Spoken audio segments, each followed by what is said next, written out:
우리 함께 보실 하나님 말씀은 누가복음 1장 57절에서 66절까지 말씀입니다. 누가복음 1장 57절에서 66절까지 말씀 한 절씩 교독하시겠습니다. 엘리사벳이 해산할 기한이 차서 아들을 낳으니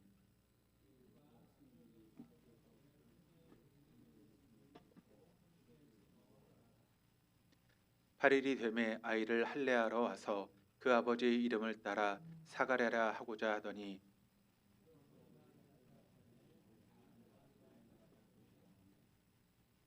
그의 아버지께 몸짓하여 무엇으로 이름을 지으려 하는가 물으니 잘못 나왔네요.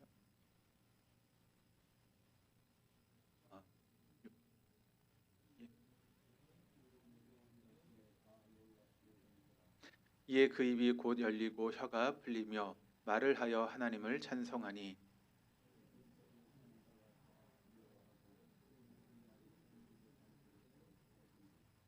같이 읽겠습니다. 듣는 사람이 다 이 말을 마음에 두며 이르되 이 아이가 장차 어찌 될까 하니 이는 주의 손이 그와 함께 하심이러라. 아멘. 오늘 수예배에 나오신 여러분들을 주님의 이름으로 축복합니다. 오늘 시간도 하나님께서 우리에게 주시는 은혜가 있는 복된 시간 될 수 있기를 바랍니다. 우리가 성경의 말씀을 보시면 하나님이 자신을 소개하는 그런 부분들의 말씀이 나오고 있는데 하나님이 자신에 대해서 이렇게 말씀하고 계시죠. 나는 전능한 하나님이라. 그리고 나는 스스로 있는 자다라고 하는 그런 말씀을 하나님 자신을 소개하시면서 하셨던 그런 내용입니다.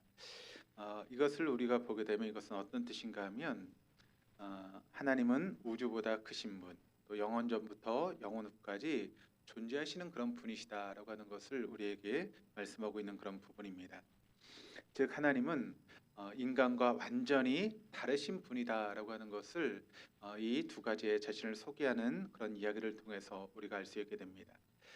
그러니까 우리 피조물인 인간과 창조주신 하나님은 너무나 다른 분이시다라고 하는 것을 우리가 알 수 있게 되죠. 그런데 또 하나님께서 자신을 소개하실 때 뭐라고 소개하고 있는가 하면 이렇게 말씀하십니다. 나는 아브라함의 하나님, 이삭의 하나님, 야곱의 하나님이라. 이 말의 의미는 또 어떤 의미인가 하면 하나님께서 여러분 그렇게 인간과 차별되시는 창조주 하나님이시지만 그럼에도 불구하고 연약하고 허물투성이인 우리 인생에 관심을 가지고 계시는 분이시며 또 우리를 인도하시는 분이시다라고 하는 그런 의미가 있죠. 여기 나오는 아브라함, 이삭, 야곱이라고 하는 인생을 보게 되면 다 연약한 사람들이고 또 허물투성이 인생 아니겠습니까? 그럼에도 불구하고 하나님께서 그런 사람들에게 관심을 갖고 계시고 또 아브라함과 이삭과 야곱을 인도하시고 또 이끌어 가시는 그런 분이시다라고 하는 것을 하나님의 이 말씀을 통해서 우리는 발견할 수 있게 되는 것입니다.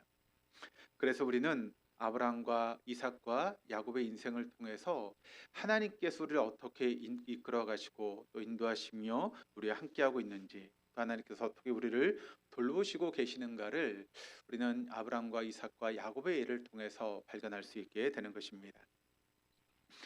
그런데 여러분 여기 이제 우리가 믿음의 조상이라고 하는 아브라함과 이삭과 야곱의 그런 모습을 보게 되면 이 중에 가장 오래 산 사람은 누구일까요? 이 세 사람 중에 우리가 성경의 말씀을 찾아보니까 가장 오래된 사람 누구인가 하면 아브라함이 175세를 살았습니다. 그리고 이삭은 180세를 살았습니다. 야곱 몇 세를 살았는가 하면 147세를 살았습니다. 그러면 이 셋 중에 여러분 가장 오래 산 사람 누구죠? 이삭이 가장 오래 삶을 살았다라고 하는 것을 우리가 알게 되는데 그럼 여러분 오래 살았다라고 하는 그 이야기는 어떤 의미가 또 될 수 있습니까? 그 인생 가운데 더 많은 일들을 경험하고 많은 사건들이 그 삶 가운데 있었다라고 하는 그런 이야기 아니겠습니까? 그런데 여러분 우리가 성경을 보시면 아브라함, 이삭, 야곱에 대해서 이야기를 하고 있는데 아브라함 우리가 너무나 잘 알고 있습니다. 그렇죠? 또 야곱에 대한 인생의 모습도 우리가 잘 알고 있는데 아브라함이나 야곱에 비해서 이삭이 어떤 사람인가에 대해서 우리가 성경의 말씀을 보시면 그렇게 많이 나와 있나요? 사실 아브라함과 야곱에 비해서 이삭의 이야기는 그다지 많이 나오지 않습니다. 특별히 이삭이라고 하는 사람을 우리가 이제 보게 되면 언뜻 어떤 사건이 떠오르는가 하면 모리아 산에서 아브라함이 이삭을 바치는 그런 사건이 나오고 있죠. 근데 여러분 사실 그 모리아 산에서의 그 번제의 사건은 누구가 더 드러나는 사건입니까? 이삭이 더 드러나는 사건입니까? 아브라함이 더 드러나는 사건입니까? 아브라함이 더 드러나는 사건이죠. 왜 그렇습니까? 아브라함이 아들 이삭을 하나님의 말씀을 따라 번제로 바치려고 했던 그런 모습. 그러니까 결국 아브라함의 믿음에 대해서 이야기하고 있는 사건이 모리아 산의 사건이죠. 그러니까 이삭이 나오긴 하지만 누가 주가 된 사건입니까? 오히려 아브라함이 주가 된 사건이다라고 우리가 이야기할 수 있습니다. 그래서 아브라함에 대한 우리가 말씀을 살펴보면 창세기 12장에서 아브라함을 하나님께서 부르시죠. 그리고 이제 몇 장까지 아브라함에 대한 이야기가 나오고 있는가 하면 25장까지의 말씀을 통해서 무려 14장이 아브라함에 대한 그런 사건이 기록되어 있는 그런 사건입니다. 또 이제 야곱의 그런 모습을 보면 할아버지와 아버지의 생애에 비해서 무려 30년이나 적게 살았던 그런 모습이었음에도 불구하고 그 야곱에 대한 기록의 모습을 보게 되면 어디서부터 나오는가 하면 25장에서 49장까지의 말씀을 통해서 무려 16장이 야곱에 대한 그런 이야기를 기록하고 있다라고 하는 것을 우리는 알게 됩니다. 그러면 이삭에 대한 이야기는 얼마나 나오고 있을까요? 말씀을 한번 찾아봤더니 21장에서 35장까지의 말씀이 이삭에 대한 이야기인데, 근데 이거 쭉 이렇게 이삭에 대한 이야기를 쓰고 있는 것이 아니라 다른 사람 이야기를 하면서 이삭의 이야기가 또 첨부되고 또 다른 사람 이야기를 하다가 또 이삭의 이야기가 첨부되어서 총 6장밖에 되지 않는다라고 하는 것을 우리가 발견하게 됩니다. 그러니까 여러분 어떤 의미에서 보면 가장 오래 살았던 이삭이었음에도 불구하고 이삭에 대한 이야기는 별로 할 게 없다, 그런 의미가 있는 거죠. 그렇죠? 아브라함과 야곱과 이삭의 모습을 비교하면 아브라함이나 야곱은 참 많은 이야기를 할 수 있는 그런 부분이지만 이삭은 그다지 뭐 할 얘기가 별로 없다라고 이야기할 정도로 그 이삭에 대한 이야기가 별로 나오지 않는다라고 하는 것을 우리가 보게 됩니다. 그런데 아브라함의 이야기 속에서 우리는 아브라함의 여러 그런 모습을 발견하게 됩니다. 하나님께서 아브라함을 부르실 때 아브라함이 고향과 친척과 아버지의 집을 떠나서 그렇게 하나님의 말씀에 순종했다라고 하는 것을 보면, 그러니까 갈대우루 지방을 떠나는 그런 믿음의 용기가 아브라함에게 있었다라고 하는 것을 우리는 보게 됩니다. 또 당연히 자신이 먼저 선택할 수 있는 그런 권리가 있었음에도 불구하고 조카 롯에게 먼저 땅을 선택할 수 있는 그런 것을 양보하는 것을 보게 되면 이 아브라함에게는 양보의 미덕도 있었다라고 하는 것을 우리가 또 알게 되죠. 또 그 여러분 조카 롯이 살던 그 소돔 땅이 공격을 받아서 포로로 끌려가지 않습니까? 그때 아브라함이 여러분 자신의 집에서 키웠던 318명의 군사를 데리고 그 롯을 구해오는 장면을 보면 롯의 아브라함에게 또 어떤 그런 용기가 있었다라고 하는 것도 우리가 알게 됩니다. 뿐만 아니라 아브라함이 가는 곳마다 예배를 드리고 또 소돔을 위해서 기도했던 그런 처절한 기도의 모습도 우리는 발견하게 됩니다. 특별히 아브라함이 하나님께서 아들 이삭을 바치라고 하는 그런 하나님의 명령에 순종하기를 주저하지 않았던 그런 하나님의 사람이었다라고 하는 것을 우리는 발견하게 됩니다. 그러니까 아브라함 어떤 면에서 보면 대단한 믿음의 사람이었다라고 우리가 이야기할 수 있죠. 물론 그 과정 가운데 부족한 점이 있고 연약한 부분도 있지만 이렇게 드러나는 모습을 보면 아브라함이 참 대단한 사람이었다라고 하는 것을 우리는 알 수 있게 됩니다. 야곱도 여러분 동일합니다. 야곱의 모습을 보면 물론 야곱이 여러분 욕심이 많았고 또 형과 아버지를 속이는 그런 사기꾼의 기질이 야곱에게 있었습니다. 그럼에도 불구하고 야곱이 그렇게 아버지와 형을 속였던 이유는 무엇 때문입니까? 하나님께 받을 수 있는 그 복을 사모하는 그런 마음이 바로 야곱에게 있었다라고 하는 것을 보게 됩니다. 그러니까 사실 그 과정이 잘못된 그런 부분이긴 하지만 하나님을 사모하는 그런 마음을 가지고 야곱이 그런 일을 했다라고 하는 것을 보게 되면 그래도 하나님을 사랑하는 마음이 야곱에게 있었다라고 하는 것을 우리는 알게 되는 것이죠. 뿐만 아니라 여러분 외삼촌 라반의 집에 가게 됩니다.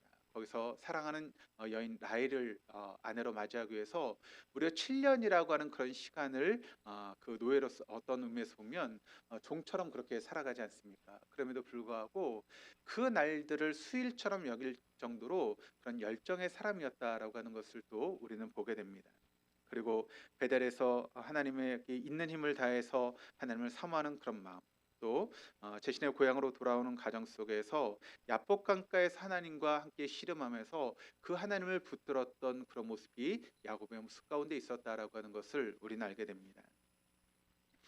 그리고 베델에서 제단을 쌓고 또 자기 집안에 있는 이방 신상들을 버리는 결단을 실행한 후에 하나님의 사람의 그 길을 걸어갔던 것이 바로 야곱이었다라고 하는 것을 우리는 또 보게 됩니다.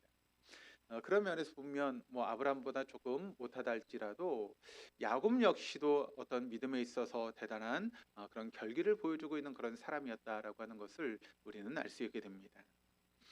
그런데 여러분, 이삭하면 여러분들은 뭐가 떠오르시죠? 아브라함에게 이런 사건과 이런 역사가 있었다. 또 야곱에게도 이런 사건이 있었고 이런 믿음의 모습이 있었다라고 우리가 이야기할 수 있는데, 그럼 이삭하면 여러분 뭐가 떠오르십니까? 뭐가 떠오르세요? 이삭하면 딱 이렇게 떠오르는 사건이 계신가요? 어떠신 것 같으세요? 사실 우리가 성경 말씀을 읽어보면 이삭에 대해서 뭐 그다지 그런 뭐 대단한 사건이라든가 믿음을 보여주는 그런 모습들이 별로 나오지 않는 것을 우리가 보게 됩니다. 가장 눈에 띄는 일이 있다면 어떤 사건인가 하면 우물을 파는 사건 정도, 그것이 이삭을 드러낼 수 있는 그런 사건이다라고 이야기할 수 있습니다.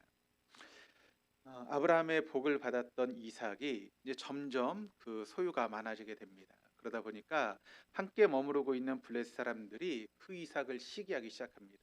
그래서 어떤 일이 벌어지죠? 이삭이 사용하고 있는 우물을 막아버리는 그런 일들이 생기게 되는 것입니다.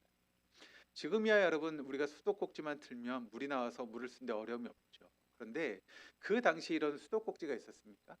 다 우물로 우리가 생활하잖아요. 근데 여러분, 그 우물을 막는다, 그 말의 의미는 뭡니까? 물을 더 이상 구할 수 없다라고 하는 것이죠. 예를 들어서 작년에 여러분 강릉에 비가 오지 않아서 제한급수를 했던 그런 일들이 있었죠. 만약 그게 이제 서울에서 한번 벌어졌다고 하면 생각해 보시길 바랍니다. 여러분의 가정 가운데 그런 제한급수를 해서 막 물이 나오지 않아요. 그리고 생수 몇 병 가지고 하루를 보내라고 그러면 그럼 어떻게 하실 수 있을 것 같아요? 그냥 뭐 생수로 물을 마시지만 뭐 여러분 씻는 게 자유롭겠습니까? 아니면 화장실을 제대로 갈 수 있겠습니까? 물이 없는데 화장실을 어떻게 가겠습니까? 그러면 화장실을 뭐 보고도 물을 내리지 못한 그런 사건이 생기면 집안에 얼마나 또 냄새가 나겠습니까? 그러면 여러분 어떨까요? 물이 없이 생활한다라고 하는 것은 얼마나 고통스럽고 어려운 일이겠습니까? 그런데 지금 이삭이 팠던 우물을 막는다라고 하는 것은 그와 똑같은 거예요. 물이 없어서 생활하는 것이 어려워지는 그런 상태가 되어질 수밖에 없다는 것이죠. 그래서 어쩔 수 없이 이삭이 거처로 옮기게 됩니다. 그리고 또 아버지가 팠던 우물을 기억하면서 다시 우물을 팝니다. 그런데 그럴 지방의 목자들이 와서 자기네 우물이라고 그렇게 우기면서 그 물을 뺏어갑니다. 결국 이삭은 또 다른 곳에 가서 우물을 파는 그런 일을 계속 반복하게 되는 것이죠. 그 이후에 더 이상 쫓겨나지 않게 되었습니다. 그런 면을 보면 이삭의 인생이 참 수동적이었다라고 하는 것을 우리가 발견하게 되죠. 여러분, 아브라함이 집에서 키우던 그 군사를 가지고 여러분 4개의 연합군의 왕들을 물리칠 정도로 대단한 그런 사람 아니었습니까? 그러면 그 아버지의 아들이 지금 이삭 아니겠습니까? 그러면 아버지 때 그렇게 많은 병사를 거느리는 그런 사람이었다면 그 아들 때도 비슷하게 여러분 그런 군사들이 있지 않았겠습니까? 그럼 얼마든지 그 그랄의 목자들과 싸워서 쟁취할 수 있는 그런 능력이나 힘이 이삭에게 있었을 텐데, 이삭은 그냥 수동적으로 그 우리 땅이다 그러면 또 물려주고 다른 곳으로 가는 어떤 의미에서 굉장히 수동적인 사람이었다라고 하는 것을 우리가 알 수 있게 됩니다. 그런데 이삭이 하나님의 뜻을 알고 나서는 그 뜻에 순종하는 삶을 살았다라고 하는 것을 우리에게 보여주고 있습니다. 이삭이 40세에 결혼을 하게 되죠. 그리고 20년 동안 자식이 없었습니다. 그래서 이삭이 그 문제를 가지고 하나님 앞에 간구했더니 하나님께서 그 이삭의 간구를 들으셨습니다. 그런데 그때 이제 자식을 낳게 되는데, 자식이 누구죠? 쌍둥이를 낳게 되잖아요. 에서와 야곱이라고 하는 쌍둥이를 낳게 됩니다. 그때 이제 그런 쌍둥이를 낳고 있는 그런 과정 속에서 뱃속에서 너무나 다툼이 심하다 보니까 리브가가 너무나 힘들고 어려웠습니다. 그래서 하나님께 물어보죠. 지금 이런 일들이 어떤 일인가라고 그렇게 물어보게 됩니다. 그랬더니 하나님이 대답하시는 것이 어떤 말씀인가 하면 이렇게 대답을 합니다. 우리 한번 같이 한번 창세기 25장 23절 말씀을 같이 한번 읽어보시겠습니다. 여호와께서 그에게 이르시되 두 국민이 내 태중에 있구나. 두 민족이 내 복중에서부터 나누이리라. 이 족속이 저 족속보다 강하겠고 큰 자가 어린 자를 섬기리라 하셨더라. 자, 하나님께서 분명하게 이삭에게 알려주셨죠. 무엇을 알려주셨는가 하면 큰 자가 작은 자를 섬기게 될 것이다 라고 하는 것을 분명하게 말씀해 주셨습니다. 그 말의 의미는 여러분 하나님의 마음이 누구에게 있다는 거예요? 에서에게 있다는 것입니까? 야곱에게 있다는 것입니까? 야곱에게 있다라고 하는 그런 이야기죠. 왜냐하면 큰 자가 작은 자를 섬기게 될 것이니까. 또 이 족속이 저 족속보다 강하게 될 것이다라고 하는 것을 말씀하셨기 때문에 하나님의 마음이 지금 야곱에게 있다라고 하는 것을 이미 이삭은 알고 있었습니다. 그런데 이삭이 누구를 더 사랑했습니까? 하나님 말씀하신 야곱을 더 사랑했습니까? 아니면 형 에서를 사랑했습니까? 에서를 더 사랑했죠. 그런데 성경 여러분 그 이유를 뭐라고 말씀하고 있어요? 이삭이 에서를 사랑했던 이유 그 뭐냐면 에서가 사냥꾼이어서 그가 사냥한 것을 가지고 맛있는 것을 이렇게 만들어 주니까 그것 때문에 이삭이 에서를 사랑했다라고 그렇게 이야기를 하고 있습니다. 여러분 한번 생각해 보시길 바랍니다. 하나님이 야곱에게 마음이 있습니다. 그런데 지금 이삭이 에서를 사랑하는 것은 하나님의 그런 마음입니까? 아니죠. 굉장히 인간적인 너무나 우리가 생각할 때 좀 우습다고 생각할 수 있는 사냥한 고기 그것 때문에 지금 형 에서를 사랑한다라고 하는 그런 이야기를 하고 있습니다.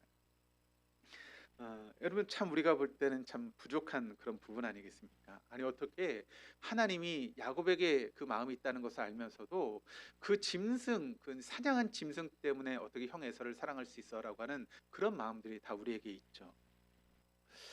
이삭은 그의 생애가 얼마 남지 않았다라고 하는 것을 알게 되어서 이제 자식들에게 축복을 해줘야겠다라고 생각을 하고 형 그 에서에게 어떤 이야기를 합니다. 내가 이제 마지막으로 축복을 하려고 하는데 그 축복의 여러분 조건이 뭐죠?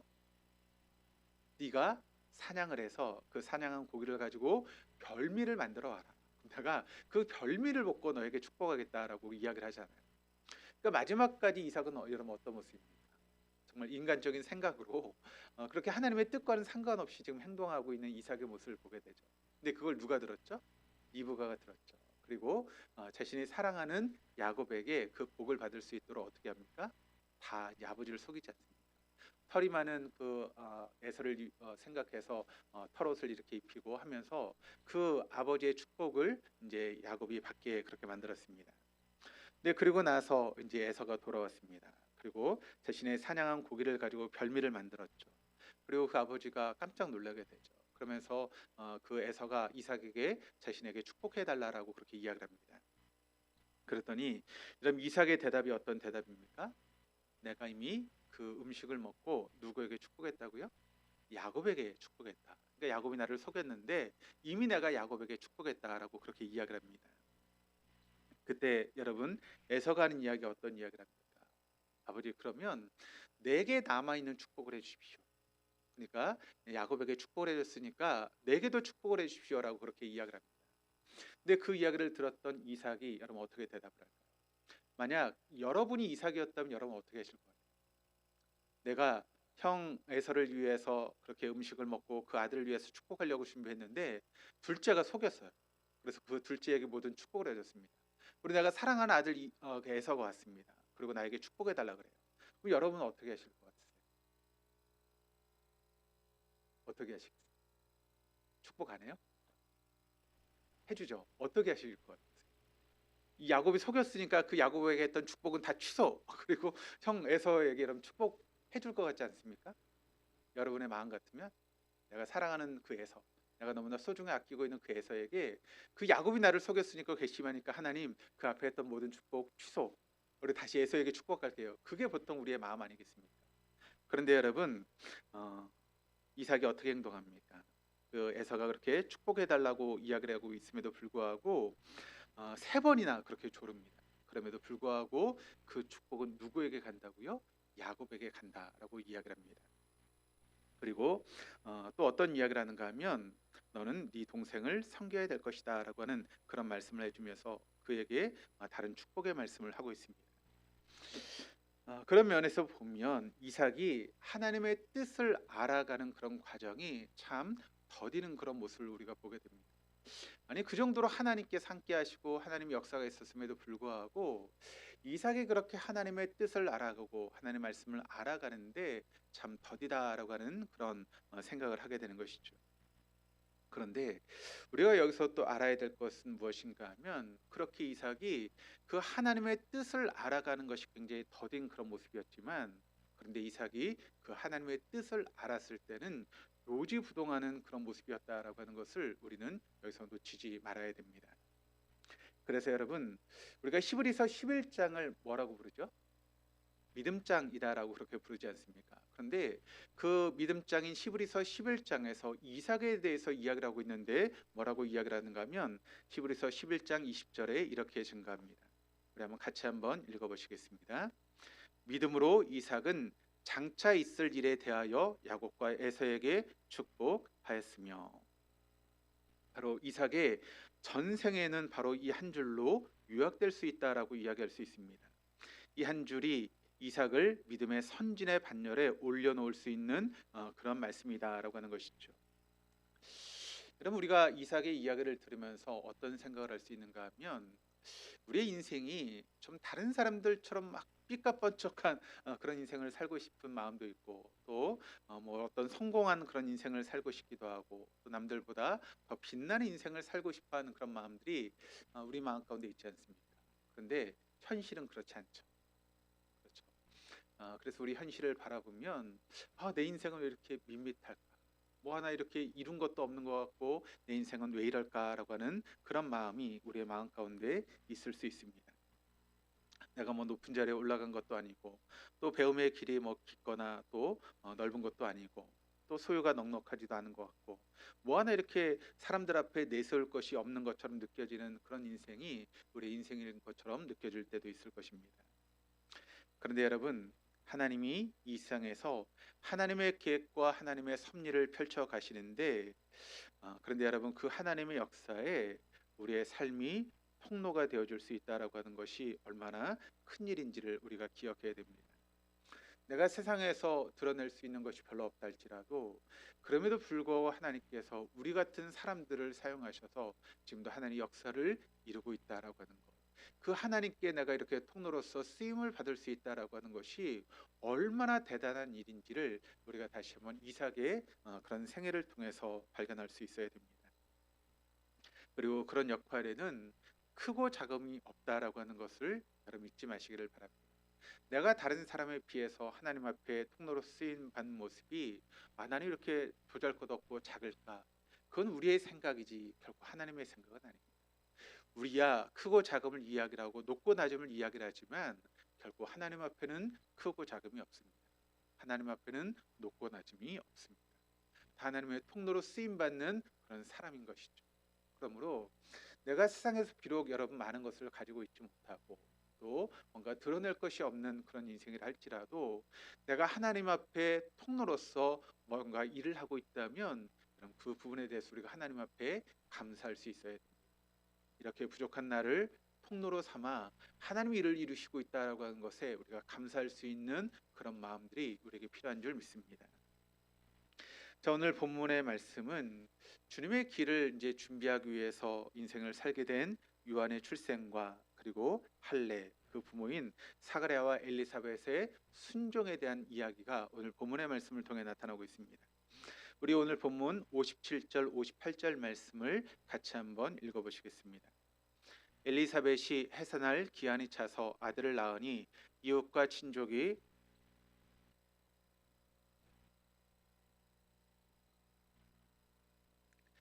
마리아가 엘리사벳에게 찾아와서 한 3개월 정도를 같이 있다가 이제 돌아가게 되었습니다. 그리고 나서 엘리사벳이 출생하게 되었죠. 그럼 한번 생각해 보시길 바랍니다. 한평생 아기를 갖기를 원했지만 아이를 가질 수 없는 그런 인생을 살아갔던 엘리사벳 아니었습니까? 그런데 이제는 더 이상 나이가 차서 아이를 가질 수 있는 육체적인 가능성도 다 사라진 그런 때였습니다. 그런데 그런 엘리사벳을 하나님께서 긍휼히 여겨주셔서 그 엘리사벳에게 아들을 낳을 수 있는 그런 기회를 주셨습니다. 그렇다면 그 아이를 낳게 되었을 때, 해산하게 되었을 때 엘리사벳이 얼마나 크게 기뻐했을까요? 엘리사벳뿐만 아니라 여러분 그 주변에 있는 가족들, 친족들, 또 엘리사벳을 알고 있던 사람들이 얼마나 크게 기뻐했겠습니까? 그리고 59절 말씀이 또 이렇게 증가합니다. 같이 한번 읽어보시겠습니다. 8일이 되매 아이를 할례하러 와서 그 아버지의 이름을 따라 사가랴라 하고자 하더니, 아이가 8일이 되었을 때 그 아들을 할례하기 위해서 그렇게 했다라고 이야기를 하고 있습니다. 할례라고 하는 것이 여러분 이스라엘 백성들에게는 굉장히 중요한 그런 의식입니다. 그러니까 무엇보다 중요하게 생각했던 것이 바로 할례라고 하는 그런 의식이죠. 그래서 그럼 이스라엘 백성들이 무지개를 볼 때마다 그들은 무엇을 생각했는가 하면, 하나님께서 우리를 이제 홍수로 이제 심판하셨는데 이제는 그런 것 심판을 하지 않겠다라고 그렇게 말씀하시면서 무지개를 보여주셨죠. 또 이스라엘 백성들이 여러분 안식일을 지킬 때마다 뭘 생각했을까요? 바로 매 안식일은 하나님께서 우리를 선택하시고 또 하나님과 언약을 맺은 그런 언약 백성이다라고 하는 것을 안식일을 통해서 그들은 생각하게 되었고, 또 할례를 통해서도 그들이 하나님과 언약을 맺은 그런 백성이다라고 하는 것을 그들은 생각했습니다. 그렇기 때문에 무지개를 볼 때마다, 또 안식일을 지킬 때마다, 또 할례를 행할 때마다, 그래 우리는 하나님의 선택받은 백성이야라고 하는 그런 자부심이 바로 이스라엘 백성들 가운데 있었던 것이죠. 그래서 여러분, 하나님과 이스라엘 백성들 사이에 언약이 있었는데 공간 속, 그 하나님의 언약이 공간 속에 나타난 것이 바로 무지개이고, 시간 속에 나타난 것이 바로 안식일입니다. 그리고 그 하나님의 언약이 우리의 몸 속에 나타난 것이 무엇인가 하면 바로 할례라고 이야기할 수 있습니다. 그러니까 유대인의 아들로 태어나서 제일 먼저 해야 되는 것이 무엇인가 하면 하나님과 그 언약을 지키기 위해서 8일째 되는 날에 할례를 행하는 것, 그것은 이스라엘 백성들에게 너무나 중요한 것이었습니다. 왜냐하면 우리가 하나님과 언약을 맺은 선택된 백성이다라고 하는 것을 드러내는 것, 우리의 몸에 드러내는 것이 바로 할례이기 때문에 이스라엘 백성들에게 할례는 너무나 중요한 것이죠. 그런데 이 할례는 이제 중요한 일인데, 이 할례를 행하기 위해서는 최소한 유대인들이 남자 10명 이상이 모여야 할례를 행할 수 있었습니다. 10명이 왜 10명인가 하면 이스라엘 백성들이 여러분 회당을 짓지 않습니까? 어느 곳에 가든지 뭐 그것이 이제 외국이라 할지라도 이스라엘 백성들이 모이면 회당을 짓게 되는데, 회당을 지을 수 있는 최소한의 여러분 숫자가 몇인지 아십니까? 유대인 남자 10명이 모여야 회당을 지을 수 있습니다. 그게 안 되면 어떻게 될까요? 그것을 기도처라고 그렇게 부르죠. 그러니까 10명 이상이 모여야 이제 회당을 지을 수 있고, 그렇지 않으면 그냥 기도처라고 해서 그곳에서 이제 말씀을 나누고 기도하는 그 정도밖에 되지 않는 것입니다. 그러니까 그 회당을 짓는 그 숫자인 것처럼 할례를 행할 때 10명의 사람들이 있어야 할례를 행할 수 있었다는 것입니다. 그래서 아이가 출산하면 8일째 되는 날 이제 그 할례를 시행하게 되는데, 여러분 그 8일째 되는 날이 다른 날들과 겹칠 때가 있잖아요. 예를 들어서 그날이 이제 안식일이 되었다라고 하면 이스라엘 백성들은 안식일에 뭘 합니까? 안 합니까? 아무것도 안 하죠. 그런데 그 8일째가 안식일이에요. 그럼 어떻게 할까요? 할례를 그 다음 날 할까요? 아니면 그날 할까요?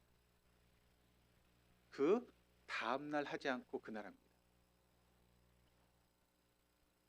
이게 어떤 의미가 있죠? 안식일보다 더 중요하게 여기는 게 할례라는 거죠. 그리고 이스라엘 백성들에게 7월 10일은 어떤 날인가 하면 대속죄일입니다. 그래서 대제사장이 지성소에 들어가서 이제 하나님 앞에 제사를 드리는 그 날이 대속죄일이죠. 그러니까 그날은 이스라엘 백성들이 얼마나 중요한 날입니까? 엄청나게 중요한 날이죠. 1년에 한 번 대제사장이 여러분 지성소에 들어가는 날이야 얼마나 중요합니까? 그런데 내가 이제 우리 자식이 이제 태어난 지 8일째가 되어 할례를 행해야 되는데 그날이 대속죄일이에요. 그러면 그 할례를 그 다음 날 합니까? 그날 합니까? 역시 그날 합니다. 그 정도로 할례가 이스라엘 백성들에게 있어서는 굉장히 중요한 날이죠. 그런데 만약 그 아기가 이제 미숙아로 태어났어요. 그래서 할례를 행하면 이 아기가 죽을 수 있을 것 같아요. 그러면 할례를 미룰 수가 있습니다. 근데 그때 미뤄서 이제 할례를 할 때는 안식일에 할 수 있을까요? 못 할까요? 그때는 안식일에 할 수 없습니다. 그리고 평일에 해야 돼요. 그러니까 8일째 되는 날만 안식일이 되었든 대속죄일이 되었든 그날만 할례를 행할 수 있습니다. 그러니까 이스라엘 백성들에게 할례가 얼마나 중요한지를 우리가 알게 되죠. 그래서 할례를 행하게 되면 그 친척들이 다 모여서 함께 음식을 나누면서 함께 축제를 벌이게 됩니다. 그런데 그날 밤에 이제 부모는 밤새 성경 공부를 하는 풍습이 있다고 합니다. 그것은 하나님과 언약을 맺은 아기를 사단으로부터 보호하기 위해서 그렇게 부모들이 밤새도록 성경 공부를 한다는 것이죠. 이와 같이 밤새도록 말씀을 공부하며 아기를 지킬 수 있다라고 하는 그런 생각이 바로 이스라엘 백성들의 부모들에게 있었습니다. 그래서 그날을 뭐라고 부르는가 하면 렐 시무림이라고 부릅니다. 지키는 밤이라고 그렇게 부르고 있는 것이죠. 그래서 우리 아이가 하나님의 언약 백성으로 이제 살아가게 될 텐데 우리 부모가 이렇게 성경을 배우면서 하나님께서 이 아기를 사단으로부터 지켜주십시오라고 하는 그런 마음을 가지고 부모들이 밤새도록 성경 공부를 하면서 할례를 준비한다는 것입니다. 그러니까 이 밤이 사단이 아기를 공격할 수 있는 마지막 기회라고 생각했고 오직 하나님 말씀만이 아기를 지킬 수 있다라고 그들이 믿었기 때문에 부모가 밤새도록 성경 공부를 하면서 아기를 지키는 그런 마음을 가지고 밤을 새면서 말씀을 나눈다는 것이죠. 그렇게 친척들이 함께 모여서 이제 할례를 하게 되었는데 그런데 이제 이름을 정해야 되는 그런 시간이 되었습니다. 근데 그 친척들이 그 아기 이름을 지으면서 이제 뭐라고 지으려고 했는가 하면 아버지 이름을 따라서 사가랴라고 그렇게 이름을 지으려고 했습니다. 여러분 우리나라는 아이들의 이름을 지을 때 뭐 부모나 혹은 할아버지 이름을 따서 이름을 짓나요? 그런 일은 없죠. 그래서 우리 보면 자식의 이름은 전혀 새로운 이름을 짓지 않습니까? 그런데 서양을 보면 어떻죠? 서양은 부모의 이름을 따서 이름을 짓습니까? 안 짓습니까? 지어요. 그래서 뭐 아브라함 1세, 뭐 아브라함 2세 막 그렇게 이름을 따서 아버지가 아브라함이었으면 아브라함 1세고 또 아들이 아브라함이면 아브라함 2세 이제 그런 식으로 이제 짓죠. 그런데 유대인들도 그렇게 이제 지었습니다. 그래서 이제 누구의 이름을 지금 땄습니까? 아버지 이름을 따라서 그 아들도 사가랴라고 이렇게 이름을 지으려고 했는데 그런데 지금 엘리사벳이 그것을 여러분 동의했습니까? 동의하지 않았습니다. 그리고 그렇게 이제 지으려고 했을 때 그것을 하지 못하게 했죠. 그래서 60절 말씀이 이렇게 증가합니다. 그 어머니가 대답하여 이르되 아니라 요한이라 할 것이라 하매.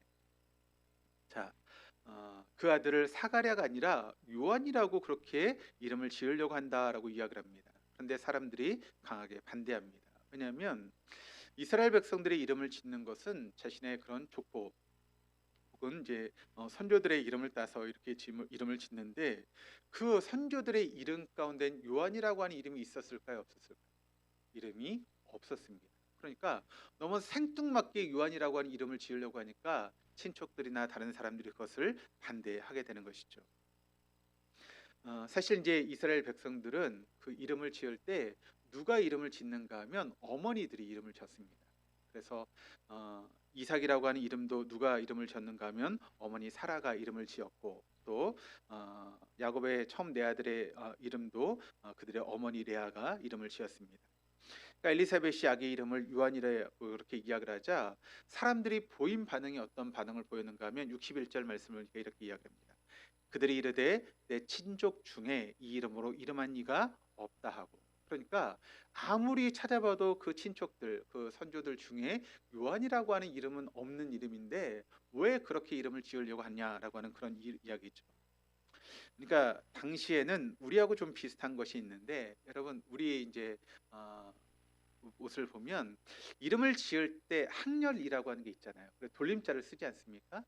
그래서 저도 이제 저희 집도 보면 돌림자가 인자라고 하는 그런 돌림자를 쓰고 또 저희 아이 때 보면 원자라고 하는 이제 돌림자를 쓰고 있는데 학렬이라고 해서 이렇게 돌림자를 쓰잖아요. 그러니까 이스라엘 백성들도 이렇게 돌림 이름이 있는 겁니다. 그래서 친척들 중에 이제 똑같은 이름을 계속 이렇게 쓰고 하는 그런 것이 있는데 근데 요한이라고 하는 이름은 학렬에 없는 거예요. 아무리 찾아봐도 그런 이름을 가지고 있는 게 친척들 중에도 없고 또 조상들 중에도 없는 것입니다.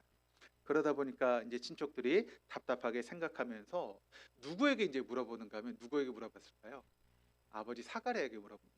그러니까 사가랴에게 이야기를 하면 사가랴가 생각을 바꿔서 그렇게 요한이라는 이름은 안 맞는다. 우리 학렬 중에 없으니까 사가랴라고 이름해야 된다라고 그렇게 이야기할 것 같아서 그렇게 이제 사가랴에게 이제 친척들이 물어본 것이죠. 그랬더니 어떤 일이 벌어졌는가 하면 이렇게 이야기를 합니다. 그가 서판을 달라하여. 그러니까 지금 사가랴가 이야기하는 것입니다. 그 이름을 요한이라 쓰매 다 놀랍게 여겼더라. 그러니까 여러분 사가랴도 이름을 지금 누구라고 부르고 있어요? 요한이라고 그렇게 부르고 있었다는 것입니다. 그래서 이제 그 사가랴가 썼던 것이 네 단어인데 요하네스 에스틴 오누마 아우투가 요한이 그의 이름이라라고 하는 그런 것을 이제 사가랴가 그 서판에 썼던 것입니다. 그러니까 여러분 주변에 있는 사람들이 다 놀랄 수밖에 없었던 것이죠. 사가랴와 엘리사벳이 전통을 뛰어넘어서 아기 이름을 요한이라고 단호하게 말할 수 있었던 이유가 이런 무엇 때문일까요? 바로 누가복음 1장 13절에 이렇게 증가합니다. 그러면 같이 한번 읽어보시겠습니다. 천사가 그에게 이르되 사가랴여 무서워하지 말라. 너의 간구함이 들린지라. 내 아내 엘리사벳이 내게 아들을 낳아 주리니 그 이름을 요한이라 하라. 자, 요한이라고 하는 이름은 누가 지금 알려준 것입니까? 가브리엘 천사가 사가랴에게 알려준 것입니다. 천사가 이름을 알려줄 때 사가랴는 아내 엘리사벳이 아들을 낳을 수 없는 상태라고 하는 것을 알았습니다. 이미 경수가 끊어졌고 인간의 육신의 몸으로는 아이를 낳을 수 없는 상태라고 하는 것을 알았기 때문에 사가랴가 천사가 그렇게 이야기했을 때 그 이야기를 믿었을까요? 못 믿었을까요? 믿지 못했죠.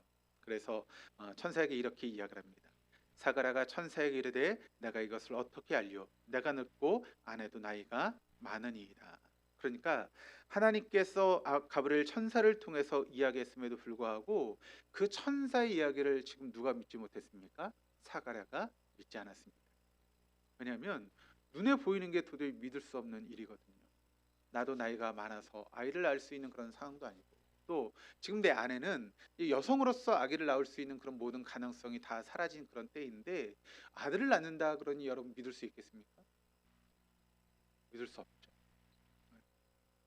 여기 권사님들 계신데 권사님들에게 아기를 낳을 수 있다 그러면 여러분 믿으시겠어요? 이거 믿을 수 없는 일이잖아요. 그러니까 사가랴가 이런 반응을 보인 것이죠. 그런데 이런 사가랴의 불신앙적인 반응에 가브리엘 천사가 이렇게 이야기합니다. 같이 한번 읽어보실까요? 보라, 이 일이 되는 날까지 내가 말 못하는 자가 되어 능히 말을 못하리니 이는 내가 내 말을 믿지 아니함이거니와 때가 이르면 내 말이 이루어지리라 하더라. 사가랴의 불신앙으로 인해서 사가랴의 입이 막혀버렸습니다. 그래서 말을 할 수 없게 되었죠. 그리고 그 시간이 9개월이라고 하는 그런 시간이 흐르게 되었습니다. 그렇다면 여러분 사가랴의 입장에서 여러분 그 보냈던 9개월의 시간은 어떤 시간이었을까요? 아니 내가 그렇게 말했다고 9개월 동안 말을 못하게 여러분 한번 생각해 보시길 바랍니다. 뭐 하나님께서 어떤 말씀을 주셨는데 내가 이제 현실을 바라보면서 좀 부정적인 말을 했다고 말을 못하게 하나님께서 막으셨다라고 하면 여러분 어떠실 것 같으세요? 그 내가 잘못했지 그런 마음이시겠어요? 아니면 여러분 어떤 마음이시겠어요? 아니 아무리 그래도 그렇죠. 어떻게 나한테 말을 못하게 그런 반항심이 혹시 생기지 않겠습니까? 하나님 내가 기도했는데 예를 들어서 우리가 기도했다고 한번 생각해 보시길 바랍니다. 어떤 문제를 가지고 기도했는데 하나님께서 내가 원하는 방향이 아니라 엉뚱하게 다른 방향으로 일을 만들어서 나를 더 힘들게 하셨어요. 그럼 여러분 그런 상황 가운데 어떤 마음이 드시겠어요? 하나님이 합력해 선을 이루신 분이지 내가 알지 못하는 방법으로 나를 좋게 이끌어 가실 거야 라고 하는 그런 마음이 드시겠어요? 아니면 왜 하나님 내 기도를 듣지 않고 나를 이렇게 힘들게 만들어 하고 불평이 나오시겠어요? 어떠실 것 같으세요? 우리 교회 성도님들 다 믿음이 좋으셔서 그런 불평이 안 나오시죠. 근데 사가랴는 불평을 했거든요. 그러니까 여러분 그 불평 가운데 말을 못하게 됐어요. 그러면 어떨까요? 뭐 하나님이 이래라고 하는 그런 마음도 들 수 있고 어떤 부정적인 그런 마음이 들 수도 있고 여러분 그렇게 하지 않겠습니까? 그런데 여러분 우리가 그러면 이 사가랴가 말을 하지 못했던 9개월의 시간은 어떤 시간일까요? 어떤 시간으로 보내겠습니까? 하나님 나를 징벌하시나? 라고 하는 그런 징벌의 시간으로 여러분 9개월을 보내겠습니까? 아니면 그 모든 시간이 내가 생각하지 못했던 그런 은혜 가운데 은총의 시간으로 그 시간을 받아들이겠습니다. 여러분 어떤 시간을 보내실 것 같으세요? 왜 하나님 나를 이렇게 벌을 주셔서 나를 징벌의 시간으로 이렇게 나를 힘들게 하셔, 그런 마음이 있으실 것 같으세요? 아니면 이게 다 하나님께서 나에게 은혜를 주시려고 하는 은총의 시간이구나라고 그렇게 받아들이시겠습니까? 사가랴는 징벌의 시간이 아니라 그 시간을 은총의 시간으로 받아들였습니다. 그랬기에 아마 말을 하지 못하는 그 9개월의 시간 동안 아내였던 엘리사벳에게 그 아들이 태어나면 요한이라고 해야 된다라고 하는 것을 말은 하지 못했지만 뭐 글을 쓰든지 뭐 어떤 수화를 했든지 해서 요한이라고 그렇게 알려줬겠죠. 그러니까 그 엘리사벳이 아이의 이름을 지을 때 모든 사람이 사가랴라고 이야기했을 때 엘리사벳만은 요한이라고 그렇게 이야기할 수 있었던 것입니다. 요한이라고 하는 이름의 뜻은 여러분 뭘까요? 그 이름의 뜻을 우리가 보게 되면 주님은 은혜로우시다, 주님은 자비로우시다라고 하는 그런 이름의 뜻입니다. 사가랴는 아들 요한을 통해서 하나님이 얼마나 은혜스러운 분이신지, 하나님이 얼마나 자비로우신 분이신지를 그 9개월의 시간을 통해서 경험할 수 있었던 것입니다. 이삭이 살아왔던 생애가 뭐 하나 드러난 것 없는 것처럼 밋밋하고 소극적인 그런 시간이었지만 그럼에도 불구하고 하나님께서는 그 이삭을 인도하셔서 마침내 순종의 자리까지 그 이삭을 이끌어 갔다라고 하는 것을 우리는 알게 됩니다. 사가랴도 처음부터 하나님의 역사하심을 믿고 순종했던 것이 아니었습니다.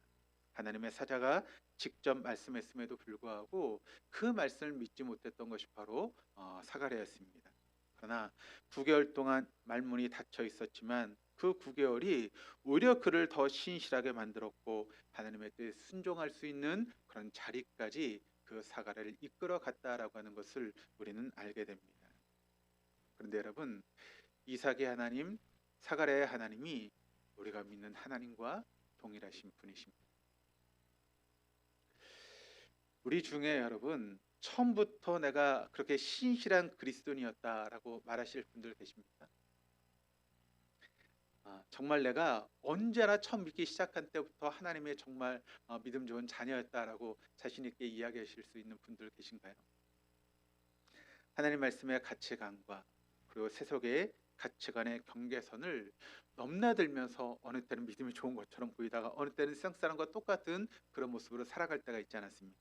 그러니까 하나님의 뜻과 나의 뜻을 넘나들면서 살아갔던 그런 시간들이 우리에게 있었습니다. 그런데 여러분, 그런 시간들을 통해서 하나님 우리를 성숙하게 빚어 가셨다는 것입니다. 때로는 혹시 내 신앙이 성장과 성숙이 아니라 퇴보하고 제자리를 걸음하는 것처럼 생각될 때도 있었지만, 그런데 여러분 한번 생각해 보시길 바랍니다.